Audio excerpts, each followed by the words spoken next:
Live on WFLA Now. Feel good and live your best life with Bloom Health Club. Here's Gail Guayardo.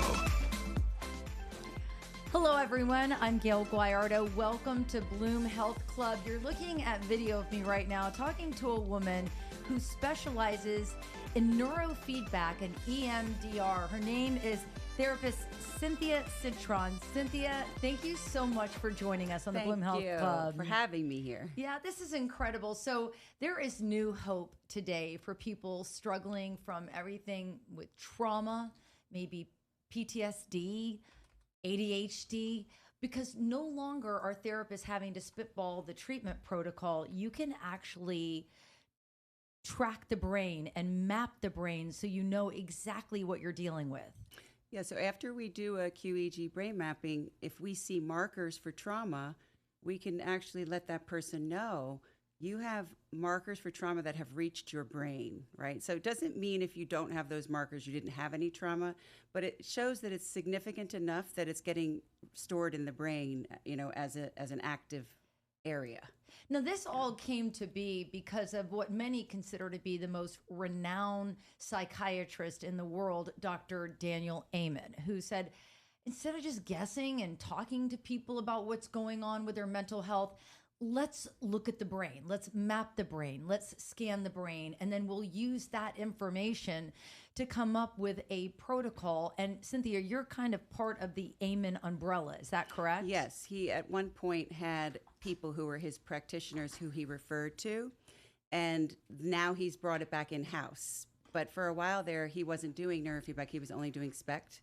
But now he's back to doing it. But I was at one point a part of his network. That's awesome. Yeah. That's awesome. So when you get the information, and if you're listening right now, I'll try to describe, but if you're watching, you can see that Cynthia is putting like little pads into my hair, got a little goopy at times. But the idea is to measure my brain activity with my eyes open and with my eyes closed. And we'll just talk about my scan results so that maybe people can understand how this type of information could help them in their lives. So can you recall what you learned from my brain mapping or QEEG? The general findings were that there was significant traumas from trauma markers. The communication was very underactive. We call it hypocoherence. There wasn't enough communication going back and forth in that trauma area as well. So most of your issues were in that parietal occipital trauma area in both communication and power. So to break that down in layman's term, and after one screening for EMDR, something that I believe I'm going to move towards. I actually signed up for my first session with you because I didn't realize until I went to get thyroid treatment. I was expecting a prescription, you know, some kind of therapy, but my doctor recommended EMDR or something similar to it, saying to me that the body keeps the score. You know, the lack of sleep, the anxiety, the rumination, those types, and the thyroid issues. He said, and this is a board certified, you know, through my insurance protocol, I had to wait 8 months to see this guy.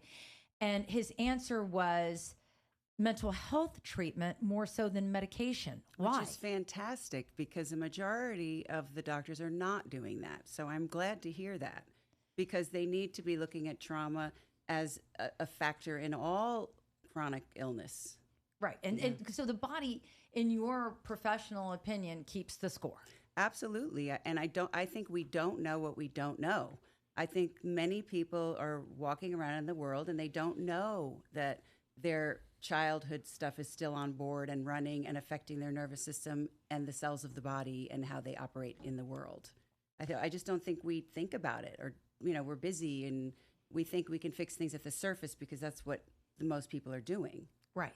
And I think too, and this includes myself, you know, when people are dealing with childhood trauma, A, they don't realize it, and B, they've already made a million excuses in their mind as to why it's not really that big of a problem. It's not that bad. Like, I wasn't on the front lines of Afghanistan. I'm not, you know, a police officer putting my life at risk every single day. I'm not seeing horrible atrocities before my eyes. Although my news days were pretty, can get pretty dark for people. But at the end of the day, I assigned myself a little T trauma and decided that it's okay, that I could bury everything. And to be honest with you, Cynthia, and I said this to you when I went through the preliminary screening after getting the brain mapping, my mom and my dad were some of the greatest influences in my life. I love them so deeply. And I don't stand here today as a 58-year-old woman with some kind of blame game going on. But at the end of the day, the reality is that, they were working all the time. They were not around. I was left alone. My mom was a perfectionist. I wasn't the sharpest tool in the shed. She had higher expectations. I told you it wasn't that big of a deal, but once we started talking, I'm like, man, it is kind of a big deal. And I have just... For the child, it was a very big deal. Yeah. It's a big deal when you're a child to go through things. And then if you leave that buried in the past, it doesn't stay there. And I think that's the false belief that we all have, that I can just put that little knock-kneed girl with a bad perm who needs a nose job in the corner and she'll stay there. Right. If I don't look at it, it doesn't exist. But right? it does. But it does. And your brain maps show that, you can dissociate and go about your life and stay busy and be very, very successful. But the brain maps will show me that this person is dissociated. I've had people sitting there with red over their entire brain map and they're as calm as can be. And I said, how are you so calm? Your brain is on fire. And it's because it's so compensatory. We are really good at adapting to things, but that doesn't mean we shouldn't go back and heal. And then as far as the parents go, it's not like we're sitting in the office we're going to bash your parents and blame your parents and all of that. But if we're talking about an inner child who was abandoned or neglected or didn't feel good, how do we get to that child without holding those parents accountable, right? So at the end of the whole process is forgiveness, right? And then you can say they did the best they could and all that, because it's all true. But you can't do that before you get to that child and let that child feel and process the things they got or didn't get. Like spending time with the child and connecting with it internally, then you can move to forgiveness. Otherwise, you're just putting frosting on a dirt cupcake, and the dirt cupcake is going to sit there. Right. Yeah. It's still going to taste like dirt. And then you're going to wake up one day and say, why am I in a relationship? And this is not my current 20-year amazing marriage to a man that I love to the moon and back. But you can wake up and say, why am I with this guy? How did I get here? That barely doesn't show up. Like, he doesn't come home. He doesn't care about anything but himself. And you tend to start to gravitate to what even if you've silenced the abandoned kid, she's still there making the decisions. Well, the patterns speak for themselves. I know that people like this who date or marry the same types of people, emotionally unavailable, not connecting, or overly dramatic and overly emotional. We have patterns. And if you actually look and connect all those dots, it always goes back to your original belief system. It's maladaptive. So if you believe I'm worthless and will be abandoned, you're going to adapt in one or two ways. You're either going to over try in relationships and you're going to smother and be emotional and clingy, or you're going to say, oh boy, I'm not getting hurt again like I did back there. Like, I'm not connecting with anybody. But you don't have the secure attachment and the healthy people coming out of these, well-meaning parents. Again, they don't do it on purpose, but the effect is still the same. I tell my clients, if I walk into the lobby and murder someone, the legal system doesn't care why I did it. Right. I did it and there are consequences. But in mental health, we make excuses. And we don't hold people accountable for what they do, but they are, especially for children. They're accountable. They're very accountable, without a doubt. On the show a lot, on Bloom, I talk about having ruminating thoughts. And when I say ruminating thoughts, they're thoughts that I'm not good enough. I could have done this better. Just this constant Italian guilt trip that I live in. And you call that like the terrorist that lives in our head. And that could be that small child who's still speaking up and still saying, you're not good enough. You stumbled, you did this, you didn't get an A in that class, you got a D. You know, all of these things that they continue in your brain and you don't even know why. Yeah, well, you nailed it, that the terrorist is actually like the voice box of those negative beliefs, those core beliefs that are stored deep within you. The terrorist just keeps it alive, right? So I'm worthless and will be abandoned. That terrorist is going to tell you all day long why that's true for the rest of your life, right? So the trauma continues because of you now, right? The trauma was done all the way back there, and now you're keeping it going, not on purpose, but that terrorist keeps it going. So what I love is that once you can identify the voice in your head that's keeping the trauma going, you can do better, you can do different. It just does 3 things on repeat. It puts you down, it tells you all the things you should or shouldn't do all the time in like a really punitive way, and it scares the crap out of you about the future.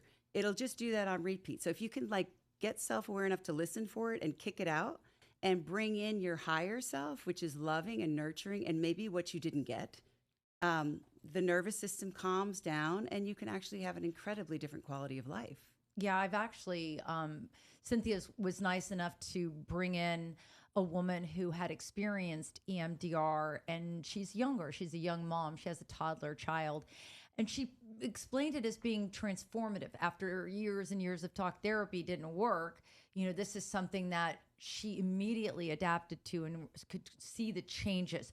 So kind of talk me through the paddles that you had me. You gave me a little bit of a sample of what it was like when I went to your office. First, you talked to people, but then you put paddles in our hands that vibrate. What does that do to the mind, the brain, the eyes? How does it all come together? So the paddles, if you hold the paddles and they're alternating vibration separately, it causes what bilateral stimulation, where your eyes will move back and forth. And that just gives you better access to the memory network. So say we say, bring up your critical mother and I'm worthless and will be abandoned. All of a sudden, you're going to have a flood of emotions. Like you might feel really sad, or you might have stomach sensations, or you might remember the time your mother did XYZ. Like memories, thoughts, everything's just going to start to come up. And then you can be a witness to your own past, and you can sit and help that child, hypothetically, heal, because you're sitting with yourself and you're allowing all of that to come up. And we don't get to do that back there. We didn't even have a frontal lobe as children. So we can't do this back there. We have to do it later. And then I think the outcome of this is really fascinating, because everybody has their own belief system. And maybe you don't think that there's a higher power. Maybe you think you keel over tomorrow and you're just dirt. But at the end of the day, many people answer to a higher power. And for me, on a personal level, you know, that is, you know, I'm a Christian and I try to align myself. And that, you know, the Christian practices and what I learn and what I've applied to my life has helped me in a way that I would describe as transformative, because it changes the narrative in your brain. And it's almost like you're answering to someone else other than just yourself, or the quote unquote terrorist in your head that keeps breaking you down. But you say that this actually awakens a more direct line to your higher self, your better self, and to your connectivity with a higher power. How so? Yeah, I call it vertical alignment, right? That we are all here on the horizontal plane in the body, humans doing what we do, right? But those that are inclined to be on a spiritual path or believe in a higher power understand that there's this huge vertical relationship that goes on between something bigger than you. So if you're praying, meditating, whatever you're doing, it's beautiful, because you're getting the top part of that chain is taking you out of the horizontal plane a little bit, just enough where you don't suffer as much. Like you can forget about the worldly problems and know that somebody's got your back, right?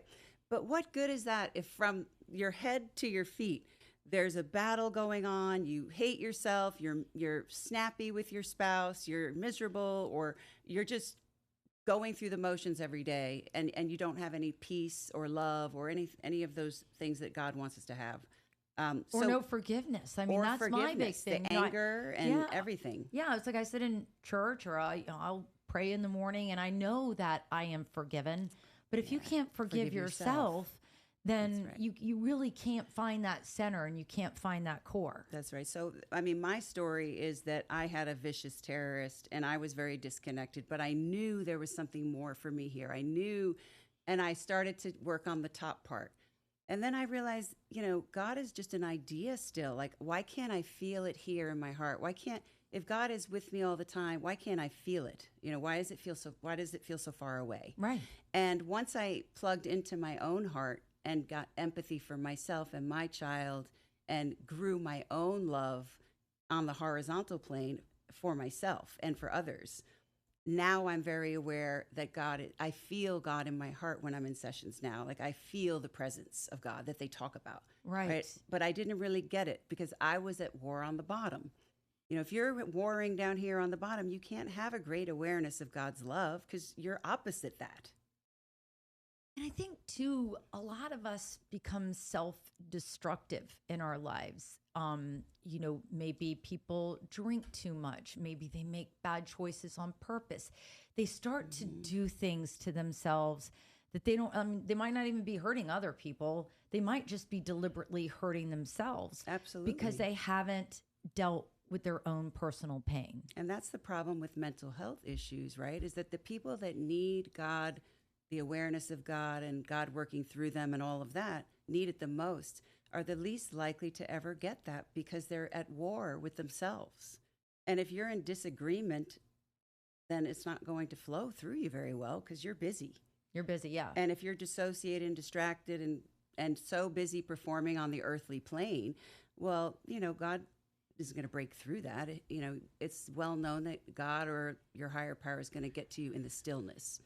And when you are connected to yourself and your nervous system calms down, your capacity for stillness is greater, which is why EMDR is so important on a spiritual path because it's too noisy otherwise. And you can't have that much noise and be in that stillness that it takes to really feel God. And, you know, I talked to a younger woman that stepped into EMDR early, but this didn't exist when I was younger and I was a young mom and I certainly could have used the help, but it's really never too late. And I think for me, especially why I made the decision to move forward with this kind of treatment protocol is because I realistically know that I do not have enough time for talk therapy, which probably seems like I don't care about my own self-help, but I don't have time for talk therapy. And I don't think a lot of people do. And second of all, I don't know if I want to be on a step and repeat of repeating these stories and talking about them again and again and again and again. I think that would be... It can be re-traumatizing. Yeah, it could be re-traumatizing. So I just want to explain to our viewers and our listeners that, yeah, you're going to have to talk about it. You're going to have to rip the Band-Aid off of it. But the good news is that the healing starts much quicker. And maybe after... you say a matter of months, people feel tremendous change. After just a few sessions, you know, so when someone's coming in with the target and the belief, we check the disturbance level when you come in. So I'll say, how disturbing is that today on a scale of 0 to 10? And when we start, it's up there, 8, 9, 10.